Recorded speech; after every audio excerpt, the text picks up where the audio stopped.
आपको बताते हैं मिशन 2024 के लिए अपोजिशन बड़ी तैयारी कर रहा है।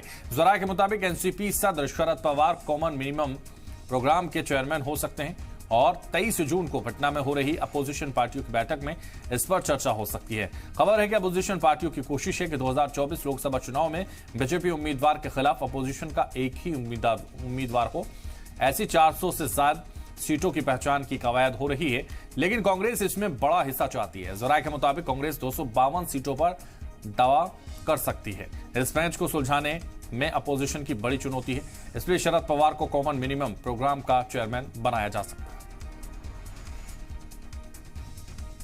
तो 23 जून को पटना में अपोजिशन की बैठक और बड़े चुनौतियों का सामना करने के लिए एक बार फिर से अपोजिशन इत्तेहाद तैयार होता हुआ नजर आ रहा है। लेकिन देखना यह होगा कि वाकई जिस तरह से अब सीटों को लेकर बातचीत होगी या बड़ा सीटों का आंकड़ा कांग्रेस जब पेश करेगी, तो क्या ये इत्तेहाद वाकई इत्तेहाद रहेगा या फिर एक दूसरे के सामने खड़ा हो जाएगा, ये सबसे बड़ा सवाल। 23 जून को पटना में अपोजिशन की बैठक होने जा रही है। 2024 में मुश्तरका उम्मीदवार की कोशिश, एक ही उम्मीदवार होगा ऐसा कहा जा रहा है।